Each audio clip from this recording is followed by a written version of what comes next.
último panel de la noche, que yo creo que sigue siendo tan interesante como los demás. Vamos a hablar de Marte, pero vamos a hablar con unas personas pues, que saben muchísimo de ese tema, que están muy involucradas y a niveles internacionales también. Se llama Marte, el panel, y sobre todo vamos a hablar de la situación y del futuro, ¿no? Y se están haciendo varias cosas como robótica, exploración, biología, porque también tenemos aquí personas que hablan de precisamente la vida en Marte, que además están muy relacionadas con un proyecto actual en el que se está buscando vida en Marte. La relación es bastante intensa. Y no le voy a quitar más tiempo, se los voy a presentar. Cuando yo les diga quiénes son, seguramente será suficiente y no tendré que explicar mucho más. Miren, en primer lugar tenemos a Pablo Crespo, el que ha interrumpido para la ISS. Gracias, Pablo. Departamento de Ingeniería Civil de Materiales y Fabricación, Área de Ciencia de los Materiales e Ingeniería Metalúrgica, del Grupo de Investigación, Área de Ciencia de los Materiales e Ingeniería Metalúrgica.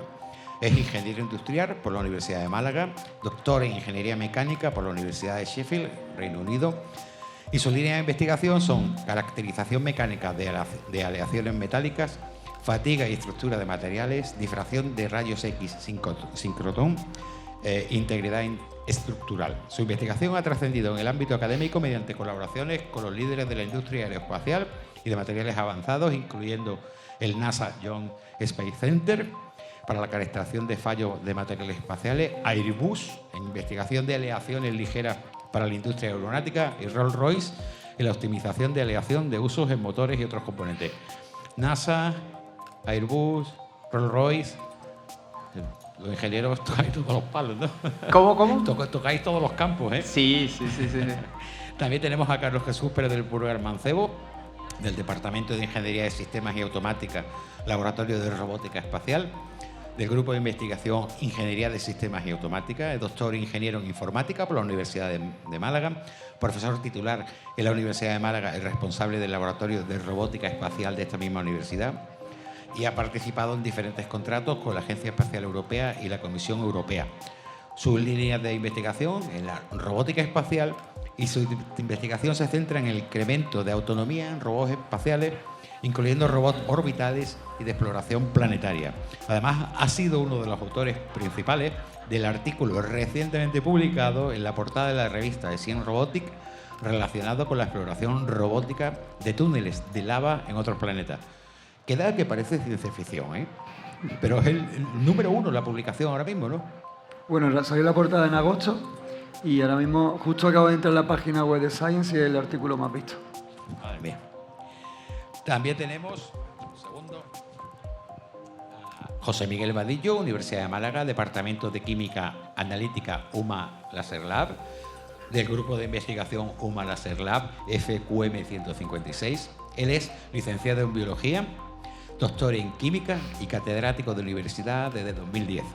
Su línea de investigación es espectroscopia láser, espectroscopia analítica, microsondas analíticas, exploración planetaria, y en la actualidad es el responsable de la dirección administrativa y científica del Grupo de Investigación UMA Laser Lab, que fundó hace más de 3 décadas el profesor Javier Laserna y que además ha sido profesor suyo también cuando hizo el doctorado, ¿no? Director de tesis. Director. Y bueno, Javier se ha retirado ya y te has quedado tú a cargo del UMA Laser Lab. Está felizmente haciendo lo que yo aspiro a hacer igual de bien que él. Bueno, para que sepan, el UMA Laser Lab es donde está la conocida cámara marciana, que se supone que ahí las muestras que llegan de las naves que hay, vamos a llamarla nave, en Marte, pues mandarán lo que recojan allí para que sea analizado y ver si hay vida, de alguna manera. Más o menos. Más o menos, así por encima, ¿no? Y tenemos a Francis Villatoro, para él no me hace falta ni papel, la verdad. Colabora muchísimo conmigo en muchos actos de divulgación, aparte de físico, matemático e ingeniero, en las 3 carreras, 2 carreras y un doctorado en matemáticas. Tiene otra actividad muy importante, que es la divulgación. Es de los míos. Él publica muchísimos artículos online, en redes sociales, a través de Naucas también, y participa en muchísimos programas de radio, de tele. De hecho, conmigo es casi permanente. Cada vez que tengo que hablar algo de ciencia, me busco a Francis, porque como maneja 3 campos diferentes y a fondo, pues sirve para todo, la verdad. Y lo hemos dejado al final porque Francis se emociona. Le encanta esto de divulgar y entonces le vamos a dejar el final para que él tenga su tiempo. Y bueno, es como una explosión, ¿no? Explota y luego hay que esperar a que baje un poco, ¿no? Pues eso vamos a hacer. Así que muchísimas gracias por estar aquí y os dejo con vuestro viaje a Marte. Gracias. Perfecto. Vale, pues gracias por la presentación. Yo voy a hablar de la ciencia de los materiales en el espacio. La especie humana está definida por los materiales que se usan. Si os fijáis, está la edad de piedra, un material, la edad de bronce, otro material, la edad de hierro, otro material. Desde que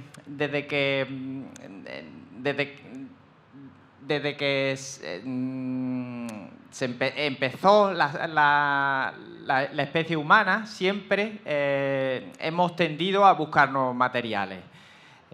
Inicialmente, bueno, pues se tenía acceso a distintos materiales, digamos, disponibles directamente en la naturaleza, como pueden ser pues, la piedra, el barro, el cuero, materiales que directamente se podían coger de la naturaleza, pero hace en torno a 5.000 años hubo un punto de inflexión, un hallazgo revolucionario que supuso un antes y un después en cuanto al progreso.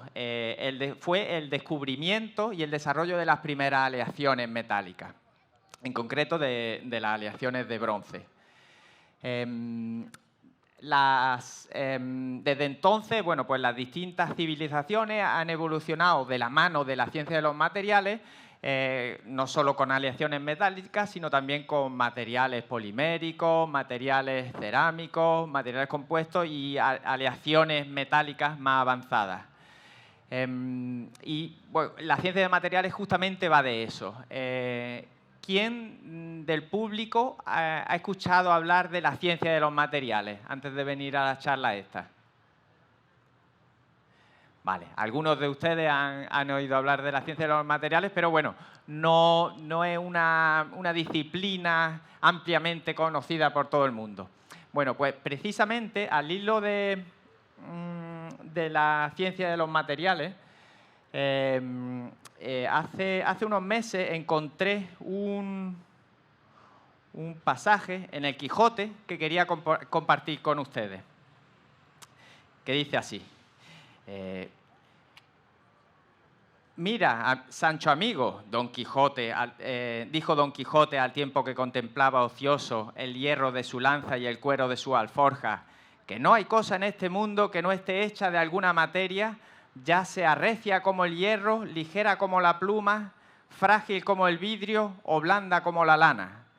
Bien lo veo, señor, respondió Sancho, que para mí el pan es pan y la bota es bota, y en lo demás no me entremeto. ¡Qué necio sois, amigo Sancho!, replicó Don Quijote. Has de saber que hay un muy alto y noble arte que no se contenta con usar las cosas como vienen al mundo, sino que escudriña en su interior para hacerlas mejores.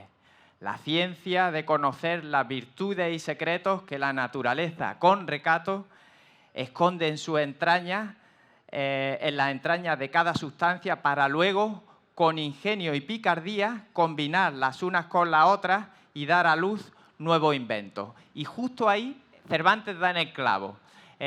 Cuando habla de combinar unas sustancias con otras. Dependiendo de cómo se combinen las sustancias, pues el resultado puede ser muy distinto.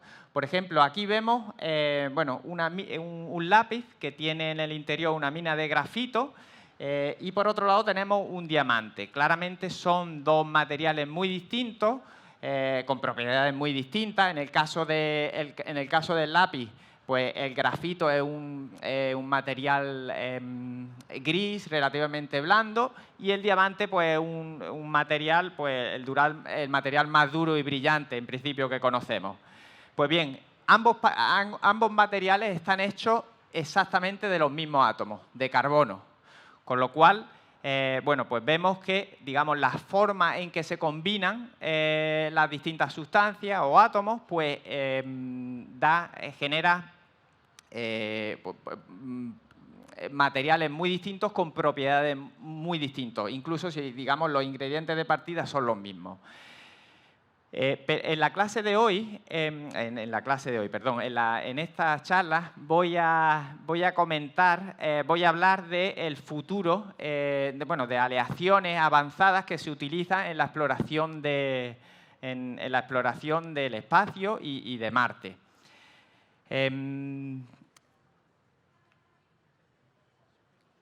A la hora de diseñar un cohete, una sonda, un satélite, lo primero que tenemos que saber es que las condiciones de los materiales que sufren los materiales son muy distintas en la Tierra, en el espacio y en la superficie de Marte y en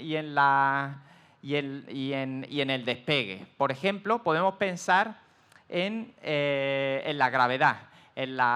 Cuando estamos aquí en la Tierra, pues un litro de agua pues pesa 1 kilo. Sin embargo, como vemos en la figura esta, en la foto esta, cuando estamos en el espacio, pues hay microgravedad y, digamos, todo flota. Por el contrario, pues cuando estamos en el despegue, dentro del cohete, tenemos un empuje muy fuerte hacia abajo derivado de la aceleración muy alta para que el cohete salga al espacio. De forma que pues el empuje pues viene a ser del orden, el empuje hacia abajo en comparación con el que sufrimos en la Tierra, pues es de 3 o 4 veces la aceleración de la gravedad. Eso quiere decir que, pues, por ejemplo, el empuje que sufriría una persona que pesara 70 kilos pues sería del orden de más de 200 kilos. Por otra parte, otro factor que influye mucho en cuanto a la hora de buscar o de diseñar las distintas herramientas o vehículos que se utilizan para descubrir, para explorar el espacio, es el aspecto de la temperatura. La temperatura, por ejemplo, pensando en la Estación Internacional, todos los componentes que están en la Estación Internacional están sometidos a gradientes de temperatura muy elevados. A cambios de temperatura muy altos. Cuando la hemos visto justo hace media hora o 20 minutos, hemos visto la Estación Internacional, justo ahí la superficie de la Estación Internacional estaba en torno a 120 grados. Y ahora mismo la Estación Internacional ya es de noche, estaba pasando del día a la noche. Y entonces, en el momento que la Estación Internacional digamos, se esconde detrás y está, digamos, en la parte a la sombra, digamos, la temperatura baja hasta temperaturas de en torno a menos 150 grados. Es decir, pasamos de menos 150 grados hasta 120 grados. Eso es una diferencia de temperatura de 270 grados. Y además, este cambio de temperatura ocurre cada hora y media. Cada 90 minutos la Estación Internacional da una vuelta a la Tierra, con lo cual tenemos cambios, estos cambios muy drásticos que tenemos que tener en cuenta a la hora de diseñar o de seleccionar los distintos materiales para la exploración del espacio. Todo lo que digamos, la especie humana consigue sacar al espacio lo hace gracias a cohetes. Y los cohetes funcionan con motores a reacción que se basan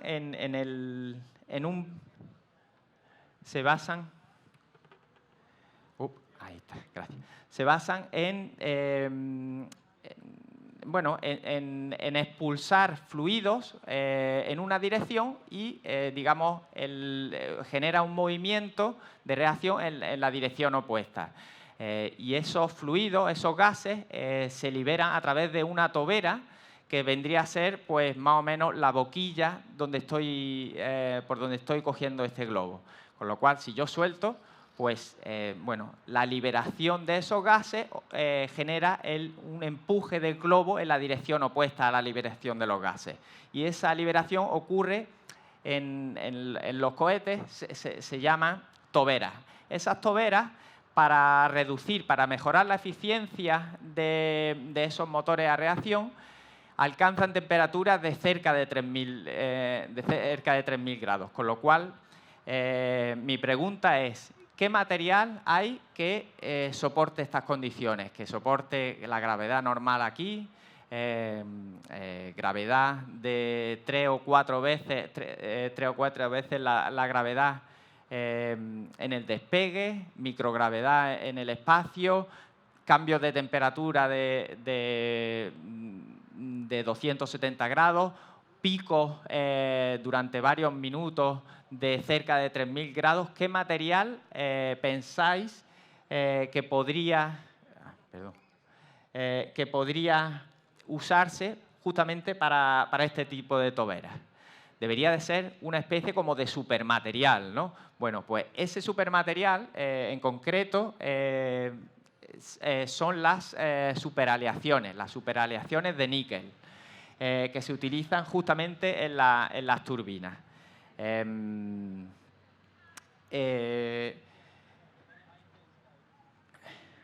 Aquí está. Vale. Y bueno, pues con esto me gustaría, bueno,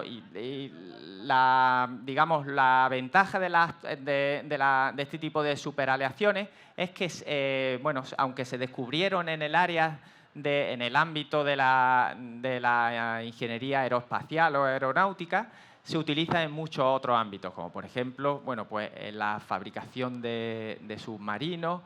Se utilizan también en las turbinas eólicas, se utilizan también en la industria biomédica para la fabricación de prótesis, por ejemplo, de columna vertebral, etc.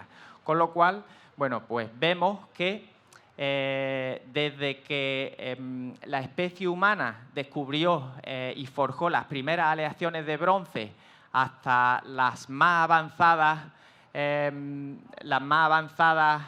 superaleaciones de níquel, en este caso, que permiten impulsar turbinas a cerca de 3.000 grados, cada aleación ha supuesto un peldaño hacia el futuro. Y vemos que la ciencia de los materiales no solo se utiliza para modificar, para transformar materiales, para transformar metales, sino que se utiliza para transformar civilizaciones. Gracias por su atención.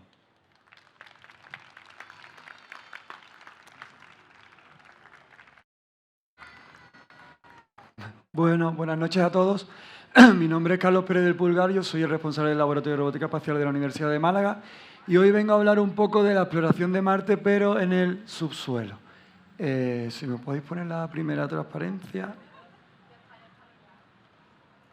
Bueno, en el subsuelo de Marte pues ya se han encontrado lo que se llaman túneles de lava. Los túneles de lava los podemos encontrar aquí en la Tierra, en islas principalmente volcánicas, como en las Islas Canarias, en Lanzarote o en la isla de La Palma. Y estos túneles de lava se han provocado a través de la erupción de un volcán. Esa lava se ha ido deslizando a través del interior de la superficie de la Tierra a una distancia, y al pasar esa lava va creando como aquí lo tenemos, como unos túneles, una galería de lava que se quedan vacías una vez que la lava ha pasado y va creando pues como una cueva. Estas cuevas las podemos ver principalmente, por ejemplo, en Lanzarote, publica la Cueva de los Verdes, que es un ejemplo de un túnel de lava que se creó pues hace miles de años aquí en la Tierra. Bueno, pues esto que podemos encontrar aquí en la Tierra también se ha encontrado tanto en la Luna como en Marte, y aquí podemos ver un ejemplo pues, de una colada de lava que genera ese túnel de lava, y esos relieves que vemos aquí pues son ese colapso de ese túnel de lava, es decir, la Tierra que estaba encima ha colapsado y vemos esos agujeros. Esto forma parte de un estudio científico que realizó el Centro de Astrobiología, un centro de investigación español, y aquí pues descubrieron pues este túnel de lava que ha colapsado, como vemos aquí. ¿Qué ocurre? Que podemos encontrar otros túneles de lava en los que el colapso es mucho más claro, y aquí se ve pues ese colapso, ese agujero que se genera, y se sospecha que ese agujero pues da acceso a una galería que puede ser muy ancha y muy profunda. Y de hecho en la Luna pues ya se ha demostrado, con la instrumentación científica que tienen los satélites que orbitan la Luna, que efectivamente esos colapsos, algunos de ellos dan acceso a un túnel de lava, que en este caso era de una distancia que se estimaba en varios kilómetros. Como decía, en Marte pues tenemos estos colapsos. Este que vemos aquí tiene 50 metros de diámetro y una decena entre 50 y 70 metros de profundidad. Y eso daría acceso a esos túneles de lava. ¿Cómo son esos túneles de lava por dentro? Pues aquí en esta imagen vamos a ver un ejemplo. Esto es un túnel de lava de 1,5 kilómetros que está en Oregón, en Estados Unidos, y podemos ver algunos muy parecidos en Lanzarote, como por ejemplo la Cueva de los Verdes que mencionaba anteriormente. Si se fijan, estos túneles de lava son muy interesantes en Marte, principalmente en Marte por dos motivos principales. El primero es porque se podrían encontrar signos de vida dentro de estos túneles de lava, al igual que se están encontrando nuevas especies aquí en la Tierra. Recientemente, en este año, se ha publicado un artículo en el que han encontrado una nueva especie de chicharro justo en un túnel de lava en la isla de La Palma que nunca había sido explorado previamente. Y ahí se han encontrado nuevas especies. En Marte podríamos encontrar algún signo de vida en estos túneles de lava, pero además tiene otro objetivo. Y es que se dice que los futuros exploradores que vayan a otros planetas van a tener que volver a la prehistoria viviendo en cuevas.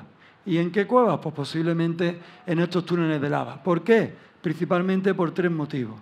El primero, porque al estar debajo de tierra, pues esos problemas de los que comentaba antes el compañero Pablo, relacionados con esos cambios extremos de temperatura, quedan reducidos. Todos sabemos que en las cuevas las temperaturas son mucho más suaves en verano y en invierno, y cuando tenemos radiación solar, pues esa radiación solar no llega a esa cueva o ese túnel de lava.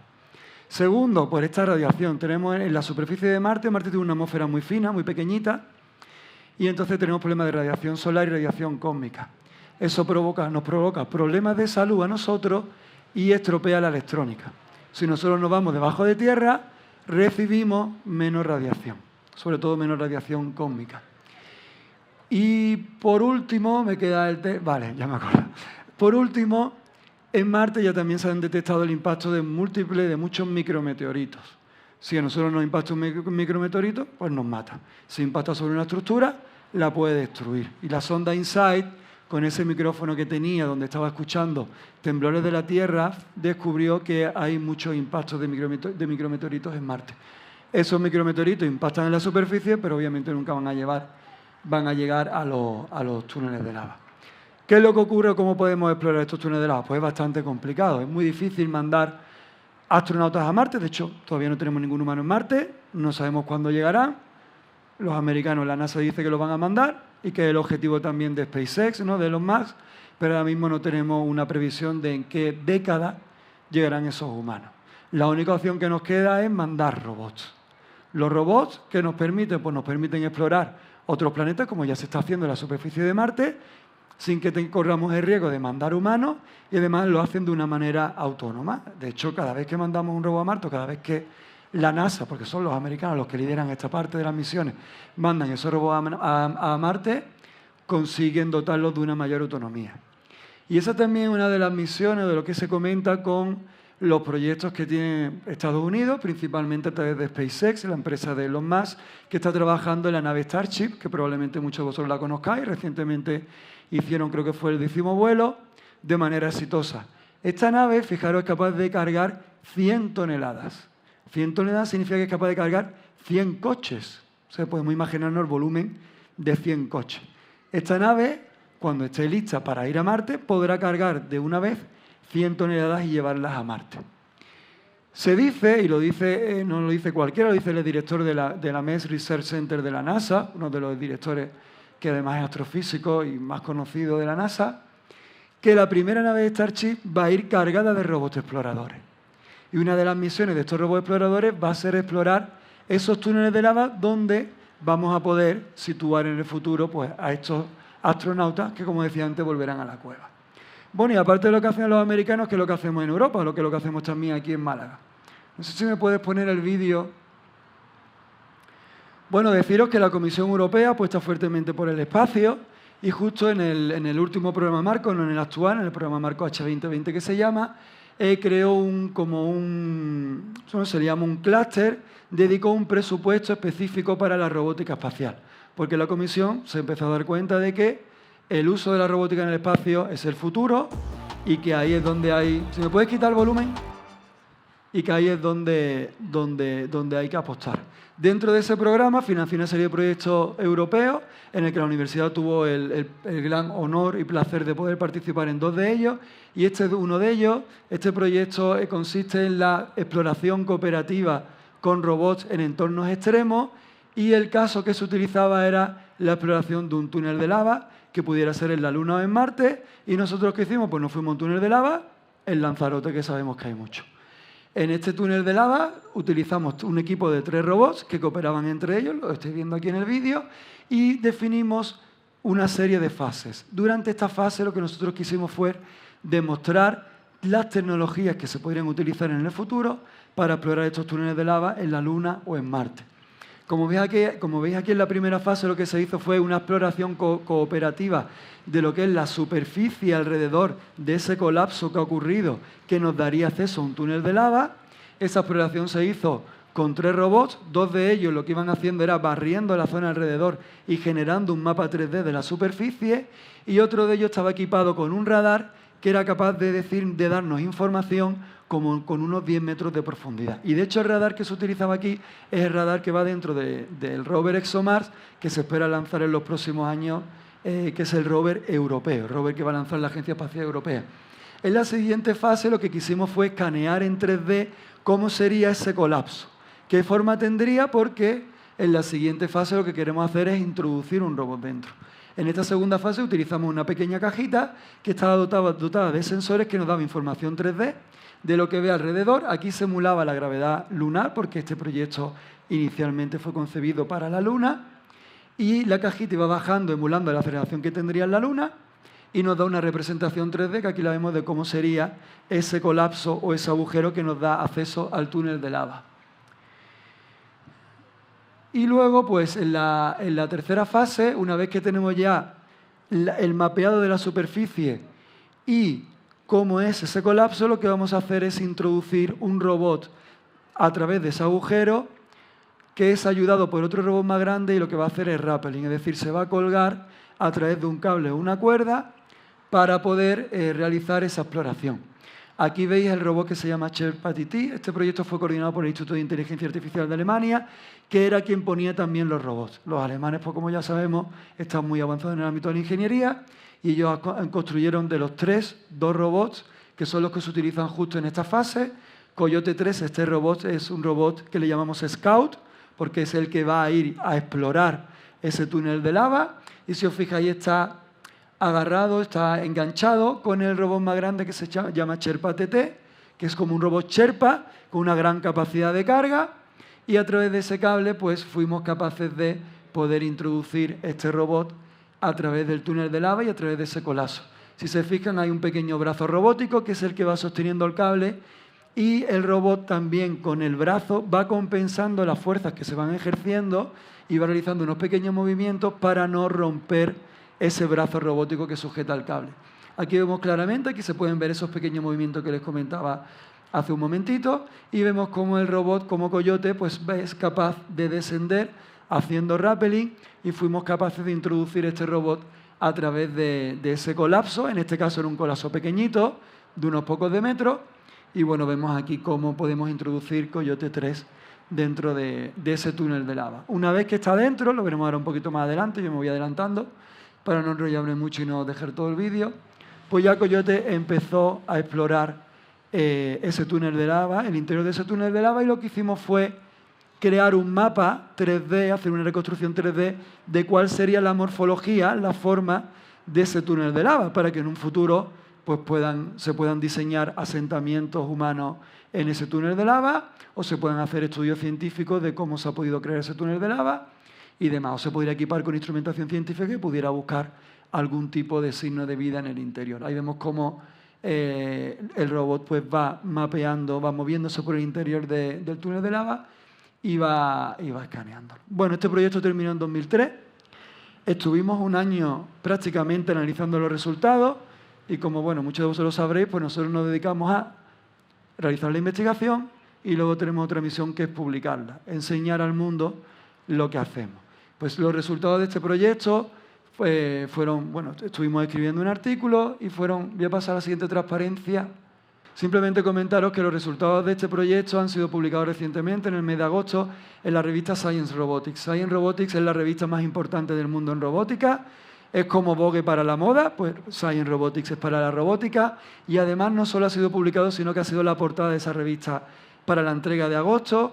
Y además de eso, pues algunas otras revistas han hecho eco de estos resultados, como Nature Magazine y también la revista Forbes, que publica una entrevista a algunos de los coautores, entre ellos yo personalmente, en la que contamos y se explica cuál es el futuro de esta exploración de túneles de lava. Pues bueno, además de esto, de este proyecto en el que hemos participado, ¿qué es lo que estamos haciendo ahora? Bueno, la última parte del proyecto, la última fase, no se pudo hacer de manera autónoma. Introducir un robot en un túnel de lava, en una cueva, y que vaya y lo explore y vuelva, eso es muy complicado porque requiere de una autonomía o de una inteligencia que ahora mismo prácticamente no existe.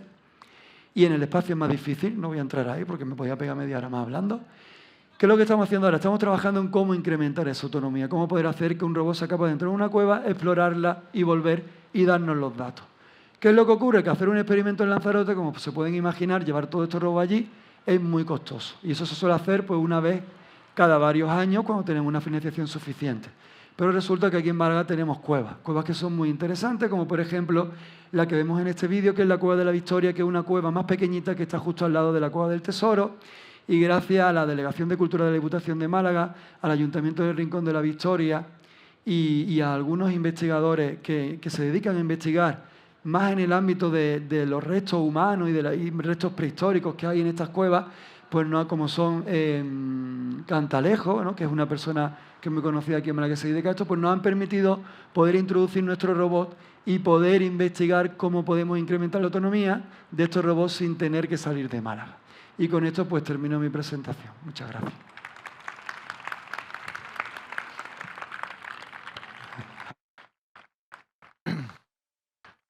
Muy bien, pues muy buenas noches. Se me oye bien, ¿verdad?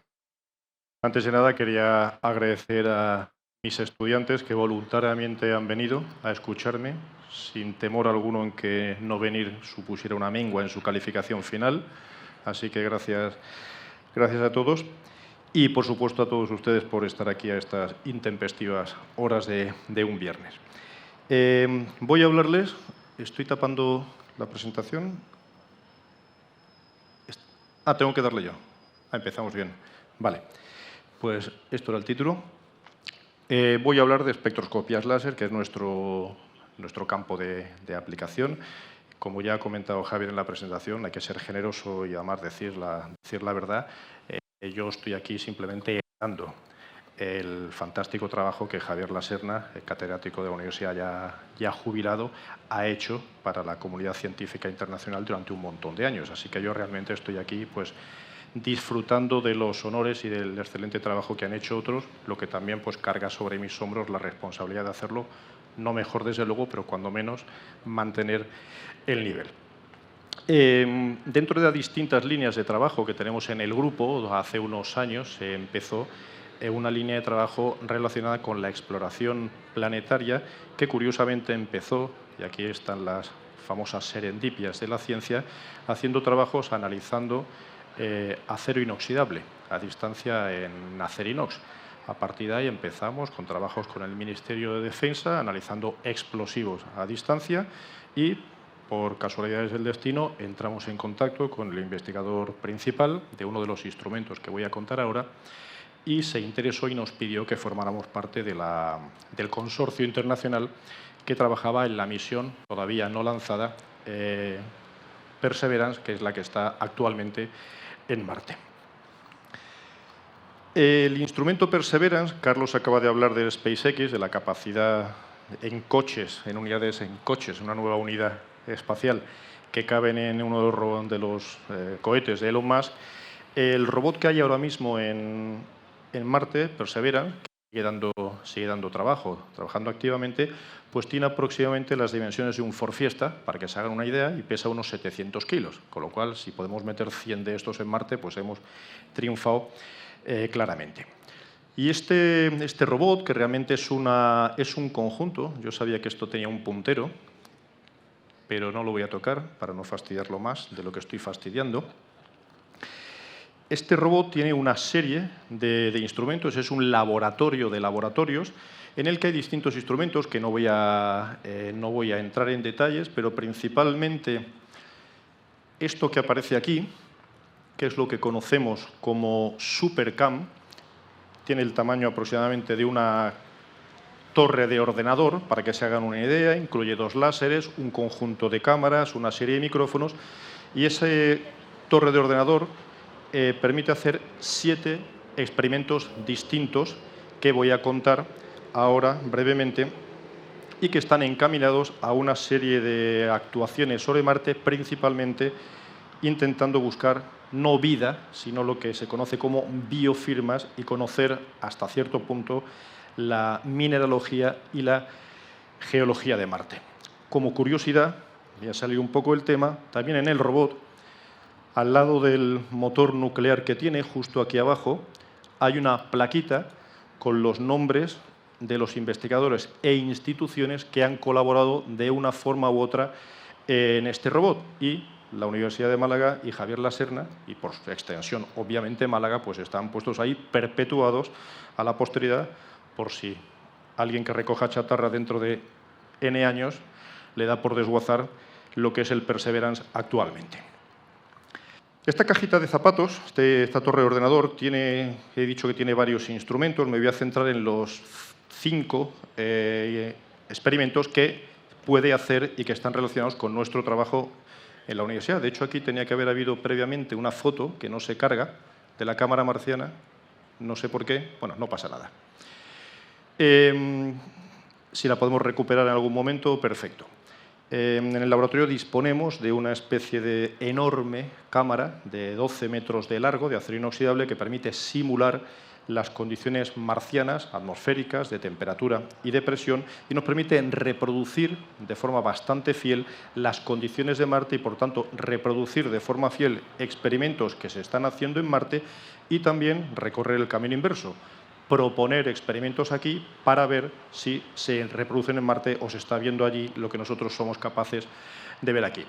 Principalmente hay 5 técnicas. La más importante es la que ven en el lado superior izquierdo, lo que llamamos técnica LIBS, que básicamente es inducir una especie de microexplosión, por llamarlo de algún modo, en un material, en este caso rocas, siempre con un láser enfocado, y analizamos la luz que se genera a distancia, y esa luz, mediante la espectroscopía, que es el modo en que nosotros le denominamos a la interrogación de los materiales cuando están expuestos a luz, nos da información sobre el tipo de átomos del que está constituido aquella zona local en la que está irradiándose con el láser. Básicamente es una especie de pequeña chispa, la misma que se genera cuando tocamos 2 cables.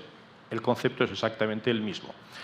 Esta técnica, en este equipo, en Perseverance, permite analizar rocas hasta 9 metros de distancia.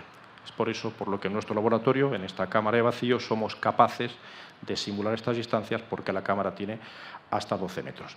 Hay otras técnicas en las que no me voy a detener mucho más para poder avanzar, pero tenemos algunas otras técnicas que sí nos dan información no solo sobre los átomos, sino sobre las moléculas, es decir, sobre el modo en que los átomos se asocian. Hay otras técnicas que están midiendo, simplemente hacen visión con cámaras de alta resolución para ver granulometría, ver los estratos, información que a los geólogos les viene muy bien, y un micrófono que sorprendentemente está dando más información de la que parecía. Fue un añadido de última hora en la misión, en la que también hemos trabajado, y nos da información sobre la dureza local de las rocas. En estos experimentos, mis dos compañeros que me han precedido, tanto Pablo como Carlos, pues han estado involucrados. Pablo va a estar, en algún momento hemos hablado, en este experimento de microdureza, porque tiene un laboratorio perfectamente dotado para estas cosas, y que con Carlos hemos trabajado ya en la Cámara en algunos temas, o sea que hay una cierta transversalidad dentro de los ponentes que estamos hoy aquí. Como ya decía, estas técnicas tienen la misión, tienen la capacidad, en este experimento está dedicado para poder ver remotamente con objeto de poder ampliar el perímetro de detección. El robot, por muy bueno que sea, aunque no lo haya diseñado Carlos, pues tiene una cierta capacidad para llegar, pero los robots pues no son un vehículo perfecto, sobre todo estos que tienen unas velocidades de avance de unos pocos decenas de metros al día. No pueden estar permanentemente y además tampoco acumulan electricidad lo suficiente como para manejarse, tienen un consumo elevado, así que hay que diseñar muy bien las estrategias de análisis, con lo cual, ya que el robot no puede ir a muchos sitios, lo más inteligente es hacer que el robot pueda, mediante estas técnicas de análisis a distancia, poder ampliar su perímetro de trabajo. Así que todas estas técnicas, todas, se pueden realizar dentro de nuestro laboratorio.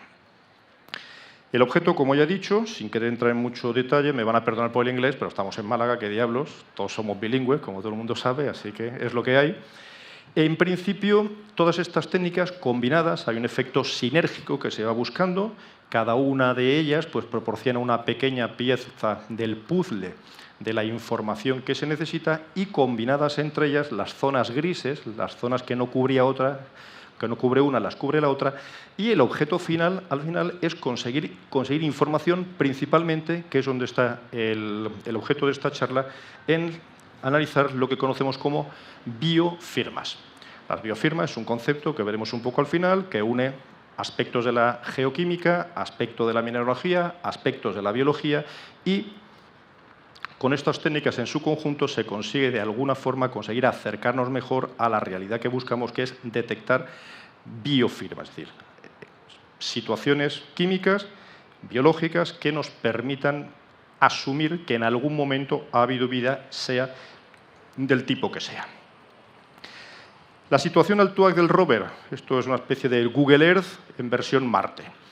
Pues el rover aterrizó exitosamente aquí hace casi 2 años y en estos 2 años se ha ido moviendo día a día, haciendo ese recorrido más o menos tortuoso. En algunos momentos ha vuelto por su ruta original, ha hecho una ruta que está perfectamente estudiada por NASA y actualmente va subiendo lo que es el delta de un río.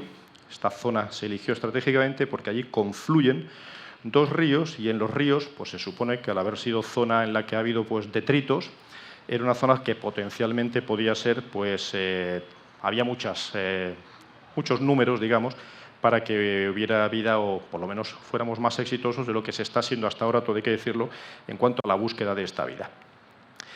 En una visión un poquito más bonita, y aquí además he colocado las distintas misiones que hay ahora mismo, misiones que están ya extintas. Bueno, Curiosity sigue funcionando, Opportunity está funcionando, Curiosity está ya extinta, esta es la última, las Viking siguen por allí, la Phoenix es la primera, la rusa no está y la china debe estar por aquí, en algún sitio, y la nuestra está exactamente en este cuadrante que se eligió estratégicamente mediante unos sistemas de muestreo, unos satélites dando vueltas alrededor de Marte, se llaman orbitadores, que están sacando fotos y haciendo espectroscopía también de la superficie para elegir la zona más interesante desde el punto de vista de la geología. En este caso, la geología es importantísima incluso para esto. Y donde estamos, la foto de la izquierda es una foto de un área de 450 kilómetros cuadrados de la superficie de Marte, muestra en un mapa de colores algunas zonas. Las que se ven en rojo, que espero que se vean bien, son zonas ricas en carbonatos, y las verdes son lo que conocemos como olivinos, rocas volcánicas que, bueno, si algún día a alguien le apetece volver a Nerja y ver la sala del cataclismo, se va a inflar, literalmente a ver carbonatos hasta aburrirse, y cualquiera de ustedes que se vaya para la zona de Ojén, la Sierra de las Nieves, etcétera, etcétera, se encontrará posiblemente las mejores peridotitas que se encuentran en el mundo. Afloraciones volcánicas, roca volcánica que ha aflorado. Estos dos tipos de rocas se encuentran en Marte y estos dos tipos de rocas se encuentran en la Tierra, y es por eso por lo que la geología de Marte se puede estudiar parcialmente en la Tierra mediante robots y lo que conocemos como análogos terrestres. ¿Qué esperamos encontrar en Marte desde el punto de vista de moléculas? Pues en principio esperamos encontrar pues, lo que hay en el universo. En el universo, hidrógeno, helio, oxígeno, nitrógeno, carbono, son el 97% del contenido en peso de la materia no oscura, lo que entendemos como materia. Cuando esos átomos, que son muy simples y los encontramos en nuestra vida diaria, se empiezan a recombinar, pues aparecen moléculas, y algunas de ellas, hasta el año 2021, exactamente se tenían computadas en la lista Forbes de millonarios, pues esta es la lista Forbes de moléculas encontradas en el universo, 241 moléculas reconocidas, medidas e identificadas. Y muchas de ellas pues, les resultan familiares. No voy a ir sobre todas de ellas. El oxígeno, el nitrógeno, el ácido fórmico, el de las hormigas, ácido acético, ácido sulfúrico, el olor a huelos podridos. Todas esas moléculas están en el universo, en cometas, en medio interestelar. Y la pregunta, esto se me ha ido, la pregunta es si están en Marte. Y la respuesta hasta ahora es que todavía no se han visto. Hay muchas más, no voy a entrar en ellos. Y no se han visto porque hasta la fecha no tenemos las técnicas todavía, a pesar de toda esta batería de instrumentos que estamos contando. Las misiones que hay ahora mismo, que traían estas 4 grandes ideas para poder encontrar, la carta de Reyes que tenían era pues, buscar la habitabilidad, es decir, ver si es posible encontrar entornos que fueran compatibles con vida microbiana. Estaban buscando las biofirmas, es decir, estas moléculas o algo parecido que nos indicara que ha habido vida pasada. También la de recoger muestras, eso se está haciendo, se están recogiendo muestras y se están dejando allí para gente como Carlos, que está desarrollando precisamente algoritmos de navegación autómata de robots, cuando vayan a Marte a recogerlas, nos las puedan traer a la Tierra y analizar muestras de Marte aquí en la Tierra, y también, por supuesto, colaborar en la logística de los viajes tripulados. En la parte de biofirmas, y con esto estoy ya terminando, algunos estarán preguntándonos a estas alturas, ¿estamos hablando de bichos verdes con patas y ojos saltones? Obviamente no.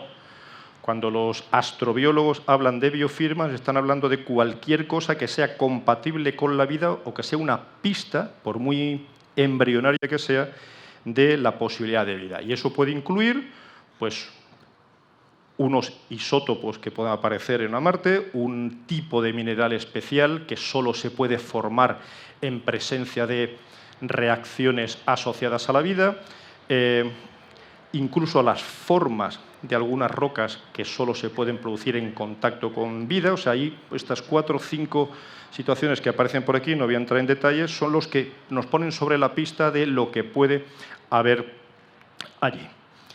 El problema es que no hay que olvidar que para que haya vida, al menos la que nosotros entendemos, tiene que darse estas 4 condiciones necesariamente. Obviamente tiene que haber unos materiales, unas moléculas, unos ladrillos estructurales sobre los que empezar a construir la vida.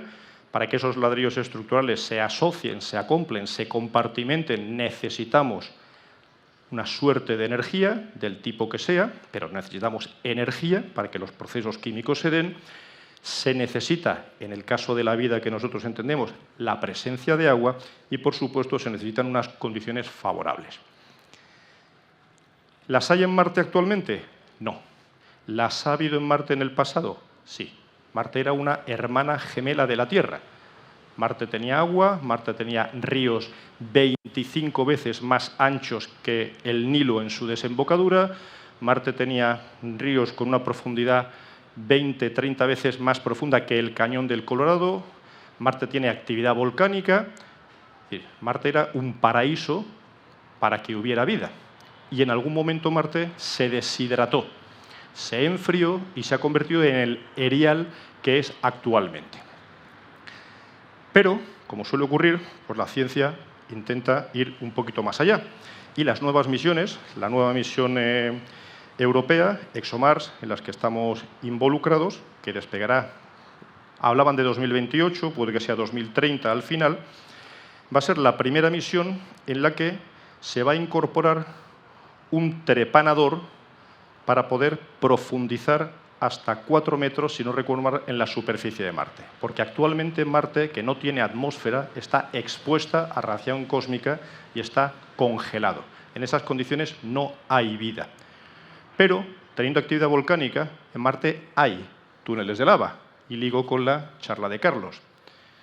Y en Marte, quitando esa costra de hielo que hay, puede aparecer en recovecos de rocas, en situaciones en las que se ha podido preservar la vida, como aquí en Siberia, como aquí en Atacama, como aquí en el Ártico, que son condiciones extremas, o una fosa abisal en la que hay vida. Si en la Tierra hay vida en condiciones extremas, la pregunta es ¿por qué no podrá haberla en Marte? Y eso, pues desgraciadamente, nos tendremos que ver dentro de 8 años, si no les importa. Pues muchísimas gracias.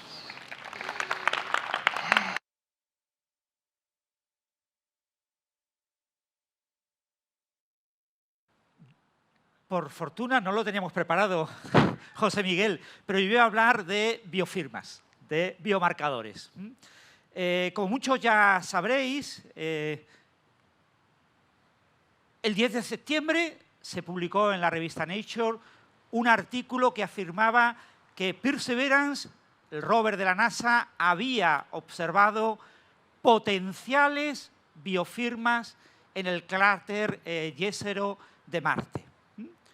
En concreto, se habían encontrado unas rocas sedimentarias de tipo lutita lacustre, en la que se habían encontrado unas pequeñas manchitas que parecían de 2 tipos de rocas, vivianita y greijita, y había ciertos indicios de que, unas llamadas manchas de leopardo, de que había habido unas reacciones de reducción y oxidación. Eso se interpreta en el entorno de un cráter que fue un lago de agua hace 3.500 millones de años, en la zona de la orilla, como ha comentado José Miguel, donde entra agua a ese lago, se interpreta como que pudo haber algún tipo de materia de roca formada por microorganismos, las llamadas microbiolitas. Obviamente es un potencial biomarcador, todavía no lo podemos asegurar, tenemos que traer esas rocas a la Tierra, analizarlas en la Tierra para ver en detalle si lo son o no lo son. Como ya ha indicado José Miguel, Perseverance ha recorrido desde el lugar en el que aterrizó varias regiones en el cráter Jezero. En colores tenéis aquí los diferentes materiales de esas regiones según fueron detectados por orbitadores de Marte. En rojo, zonas donde hay olivino, en marrón claro, zonas donde hay piroxeno, en verde, zonas donde hay sulfatos de hierro y magnesio, en azul, zonas donde tenemos esmectitas, básicamente de magnesio. Y la zona en la que se han encontrado estos indicios de biofirmas es una zona en la que se encuentra una entrada de agua a ese posible lago. Y es una zona en la que se han identificado 2 puntos clave llamados Ángel Brillante y el Templo Masónico, son nombres que le han dado, en la que se han encontrado pequeñas rocas con esos indicios de posibles biomarcadores. El cráter Jezero se formó por el impacto de un meteorito hace unos 3.800 millones de años. Ahí tenéis la estructura de la corteza en aquella época. La parte superior eran rocas ricas en piroxeno y en olivino, de la era marciana del Noico tardío. Tenemos filosilicatos en una siguiente capa, básicamente del Noico intermedio, y una protocorteza basáltica en el Noico temprano. Entonces todo eso se forma un enorme cráter, por supuesto se funde parte del material y después más tarde se rellena con agua y aparece un lago que es lo que aparentemente estamos viendo. Como modelo de lo que podía observar Perseverance en Marte, se utilizó un lago terrestre, que es el lago que más materia carbonácea tiene, que es el lago de Salda, que está en Turquía.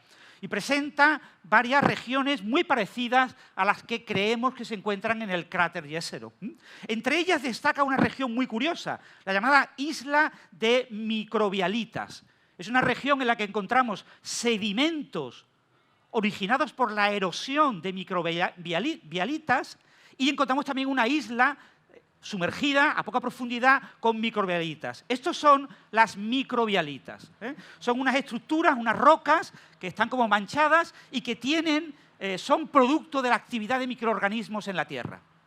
Entonces, lo que creemos es que en el cráter Jezero, cuando este agua del lago baja, esto se seca, se erosiona y se forman rocas sedimentarias en las que aparecen capas estratificadas y en alguna de estas capas vamos a encontrar sustancias, rocas, producto de la actividad microbiana. Potencial que haya habido en Marte. Entonces, ¿qué es lo que hemos observado? Hemos observado esta imagen, que esto es lo que se ha publicado, se publicó en julio del año pasado, este año se ha publicado el paper, el artículo científico en la revista Nature el 10 de septiembre. Esta imagen que veis aquí parece muy grande, parecen rocas muy grandes. Estamos hablando de unos 3 centímetros en horizontal y unos 2 centímetros en vertical. Si os miráis vuestro dedo pulgar, pues más o menos la mitad del dedo pulgar. Eso es lo que estamos viendo en esta imagen. Y ahí observamos rocas, pequeñas rocas de olivino. Fijaros que abajo tenéis la escala de 2 milímetros. Esa roca de olivino tiene una longitud de unos 2 milímetros. Muy, muy pequeña, 2 milímetros. Y observamos ese material de color marrón, que son esas lutitas ricas en arcillas, es un material sedimentario, y sobre ese material sedimentario hay unas pequeñas manchas verdes, esos nódulos. Bien, en esos nódulos hemos detectado, gracias a los instrumentos de Perseverance, entre ellos la Supercam, hemos detectado que hay hierro y hay fósforo. Y la proporción entre el hierro y el fósforo es de 3:2. Por cada 3 partes de hierro hay 2 partes de fósforo.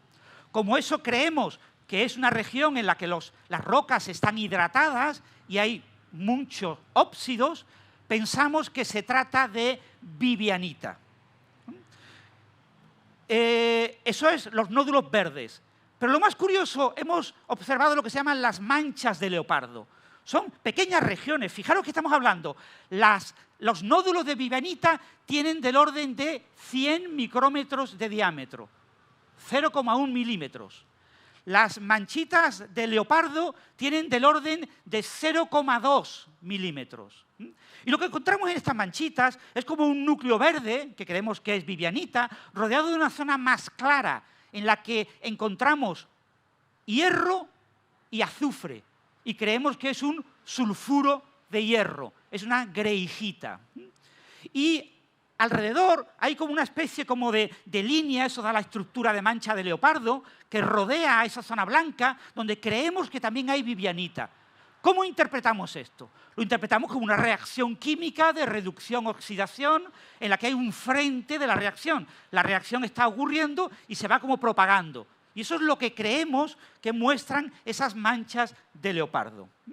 Recordemos que la oxidación es la pérdida de electrones, la transferencia de electrones de una sustancia a otra, y la reducción es lo contrario, es la ganancia de electrones.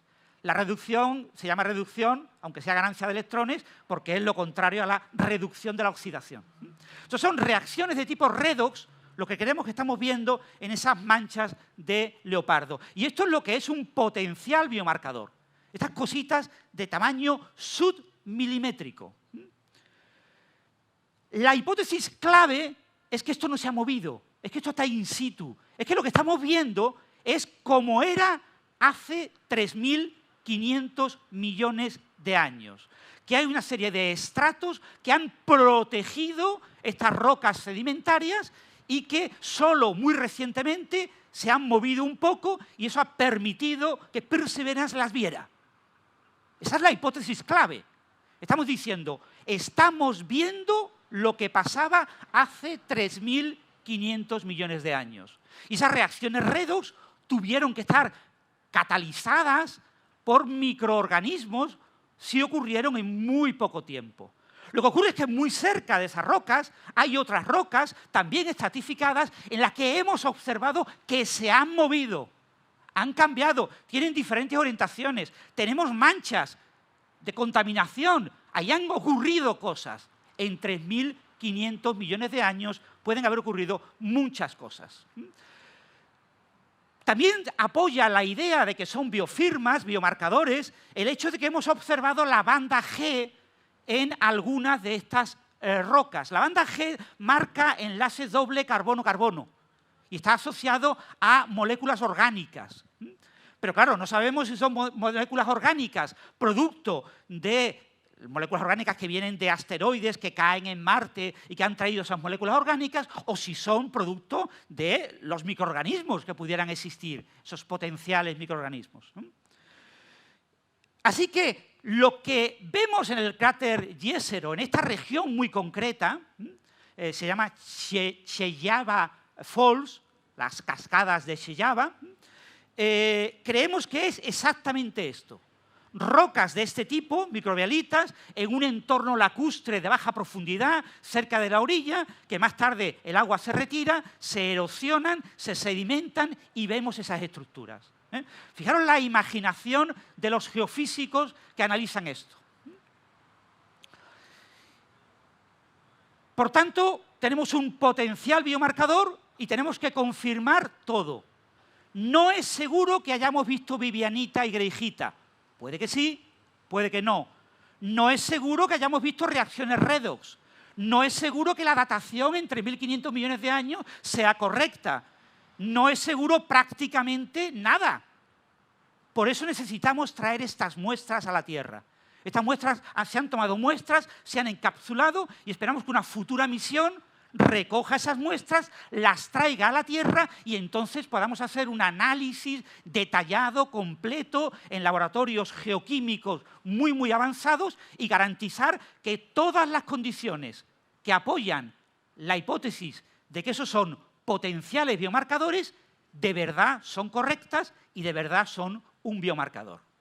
A pesar de los titulares que habéis leído alrededor del 10 de septiembre, en prensa, radio, televisión, diciendo hemos encontrado vida en Marte, por desgracia no la hemos encontrado. Una futura misión de recogida de muestras podrá confirmar estos indicios de biomarcadores que son muy prometedores, son los primeros que obtenemos de la posibilidad de que haya habido vida fuera de la Tierra, un posible origen alternativo a la vida en Marte, aunque también podría haber ocurrido una panspermia, podría haber ocurrido muchas cosas. Y el punto clave que me gustaría acabar la charla diciendo es que en 3.500 millones de años solo la actividad solar puede producir reacciones redox en rocas. Son extremadamente lentas, son reacciones que requieren cientos de millones de años, pero en 3.500 millones de años hay muchos cientos de millones de años en los que pueden haber ocurrido estos procesos. Entonces, la hipótesis de que son biomarcas, biofirmas, biomarcadores, depende de que estemos imaginando un lago con agua dulce en el cráter Jezero. Gracias. Bueno, no sé qué.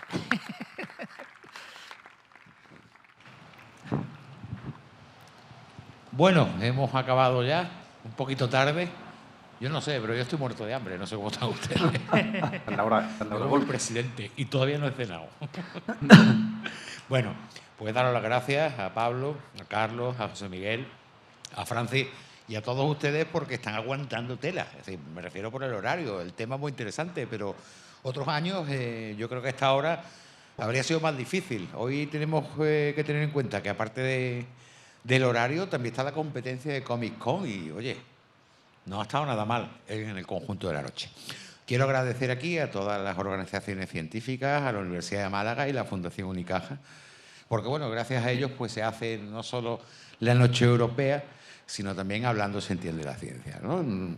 Esperamos que hayan disfrutado, no sé cuántos de aquí han aguantado todo, yo creo que sería muy difícil que hayan aguantado los 4 paneles, pero bueno, en cualquier caso, muchísimas gracias y vamos a hacer un último esfuerzo antes de irnos. Si alguien tiene una pregunta y ha cenado, que la haga, por favor, a ver. Sí, hay preguntas.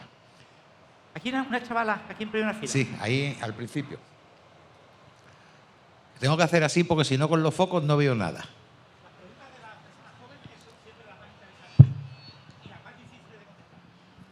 Yo sinceramente no tengo ninguna pregunta. Lo que quiero es decir algo que si se podría hacer o no se puede hacer ahora o hay que descubrir algo más, pues yo me querría dedicar a lo que os dedicáis vosotros, a investigar y a hacer o a descubrir cosas nuevas sobre el espacio.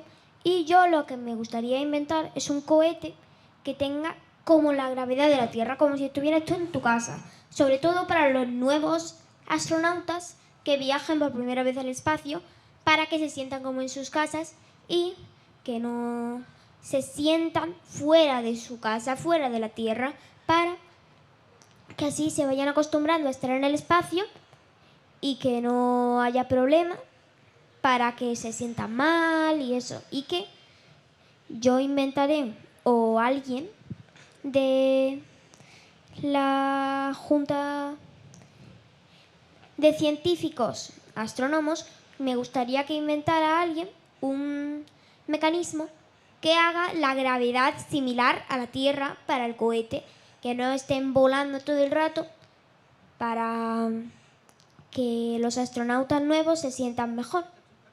Muy bien. ¿Qué edad tienes, por cierto? Tengo 9 años. Uy, muy Bueno, jovencita.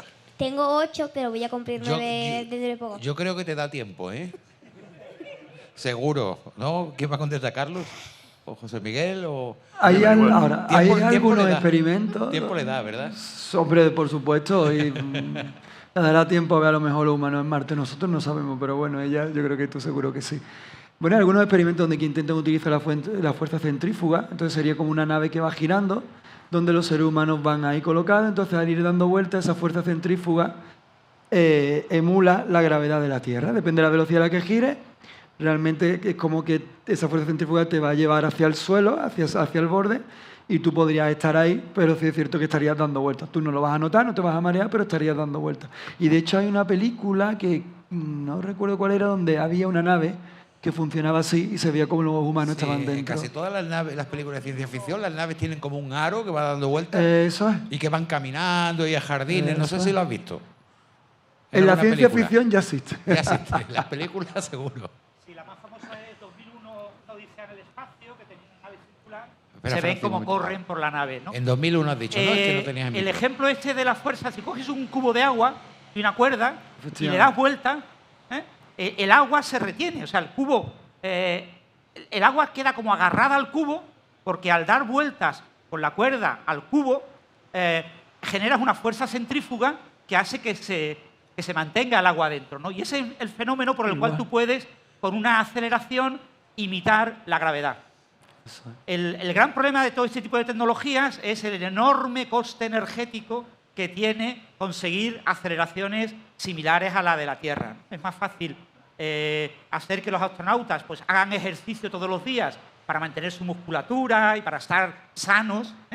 Los astronautas en la Estación Espacial Internacional, que hemos visto hace un rato, dedican muchas horas al día en hacer ejercicios para mantener su salud física buena en un entorno de microgravedad.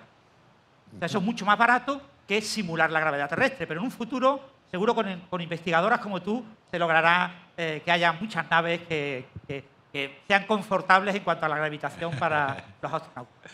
Muy bien, gracias. ¿Alguna pregunta más? Ah, bueno, José Miguel. Habla. Quiero añadir una pequeña cosita solamente. Yo realmente Habla y... Habla. Primero agradecerte, no, es que se ha cortado esto. Se la ha ido. Deja el micrófono. Dame. Quería primero agradecerte la pregunta. Yo personalmente no estoy nada interesado en lo del cohete. En lo que sí estoy interesado es que ese dinero del cohete y los santos políticos de este país invirtieran lo suficiente en que tú tengas los mejores profesores posibles, que te motiven más todavía de lo motivada que estás, que cuando llegues a la universidad tengas una universidad infinitamente mejor de la que hay ahora y que puedas hacer lo que te dé la santa gana sin tener que andar haciendo miserias para poder sobrevivir. Eso es lo que yo deseo. Si además tenemos el cohete, miel sobre hojuelas. Una última pregunta. Sí. Ah, por allí quiere preguntar, otro Allí. chaval. Ah, No funciona el micrófono. Yo he visto y no funciona. sí.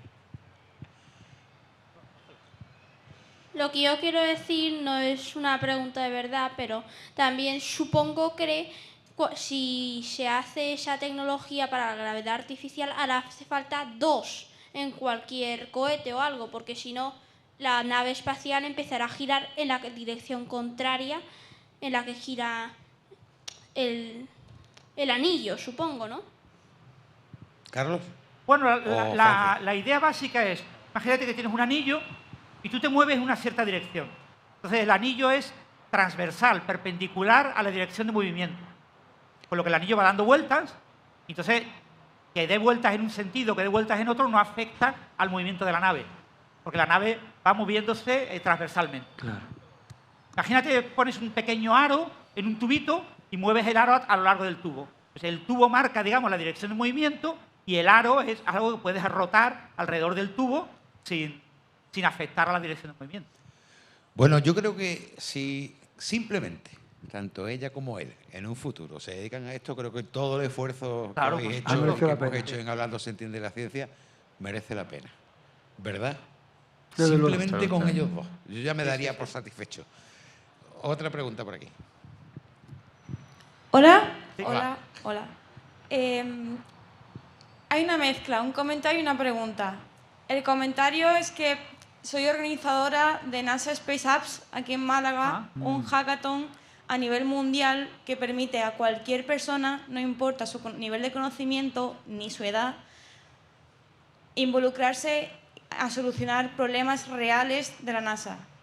Se hace una vez al año, por desgracia es la semana que viene, bueno, por suerte, por desgracia, la semana que viene, y personas como vosotros, chiquitines, no tan chiquitines, existen oportunidades para hacer vuestras ideas realidad, porque están subvencionados los proyectos a nivel local y global y hay gran oportunidades de poder ir a Estados Unidos. Bueno. Este año quizás un poco tarde, pero el año que viene voy a estar otra vez y voy a luchar por hacer los sueños realidad de vosotros. Bueno, otro motivo más para que haya merecido la pena. Pero bueno, ya no tienes excusa. Ah, tiene Ya no excusa. tienes excusa. Dentro de 15 años tienes que volver aquí Hablando se entiende la ciencia y decir qué es lo que estás haciendo, ¿eh? Muy bien, bueno. ¿Y la pues, pregunta?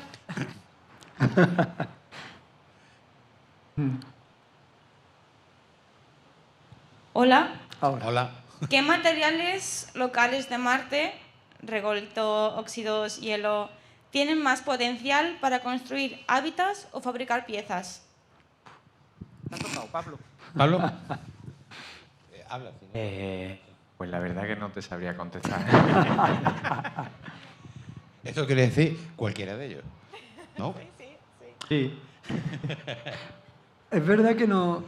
Yo no he leído el material exacto. Lo que sí he visto proyectos de utilizar como impresión 3D, sobre todo utilizando regolito lunar y hacer algún tipo de hábitat con impresión 3D para reutilizar todo el material, porque al final con eso lo que conseguía ahorrarte carga para tener que llevar a otro planeta. Es decir, si tú eres capaz de reutilizar, bueno, de eso va toda la parte de IRRU, de utilización de recursos in situ, en otros planetas como la Luna o Marte, pero es verdad que el material exacto yo no he escuchado. Marte es bastante estúpido. Marte es bastante estúpido desde el punto de vista geoquímico. Es decir, ahora mismo, los regolitos marcianos que te los puedes comprar por sacos, simulantes a partir de distintas zonas de la Tierra, que simulan muy bien la composición, que básicamente son silicatos mal contados. Entonces, es decir, no tienen tampoco un gran interés. Ahora, de lo que conocemos, que vuelvo a lo de antes, nosotros ahora mismo en Marte hemos rascado la superficie. O sea, no sabemos qué diablos hay debajo. Igual Claro. cuando excavemos encontramos mantas de iridio. Y entonces, claro, en ese momento veremos de nuevo a la NASA queriendo ir. Pero si ahora mismo, es un titular, NASA ha dicho no vamos a mandar ninguna nave más a Marte, con la excepción de la misión de retorno de muestras, siempre y cuando la Agencia Espacial Europea pague, significa que ahora mismo Marte no es interesante desde el punto de vista de la rentabilización económica, es más interesante la Luna, que tiene titanio, que tiene hierro, que tiene una serie de cosas. Y más interesante un asteroide del que se sabe, asteroide que hay por ahí, que es de los que se sabe la composición. Pero Marte ahora mismo no interesa, ahora mismo. Pero esa es la foto fija de ahora, claro. Sí, pero claro, eso es desde el punto de vista de la explotación minera, ¿no? Efectivamente. Quizás tu pregunta era si in situ se podían usar los materiales de Marte para construir cosas, en lugar de tenerlos que llevar desde la Tierra. Y eso, hombre, en principio tienes rocas con hierro, tienes silicatos, tienes azufre, tienes magnesio, tienes los minerales típicos que encuentras en la superficie de la Tierra, los tienes también en Marte, ¿vale?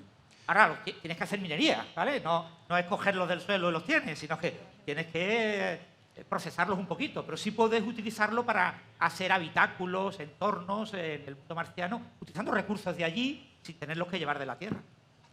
Bueno, vamos a dar ya por finalizado, hablando se entiende la ciencia, y casi por finalizada la Noche Europea de los Investigadores, porque creo que acabamos los últimos.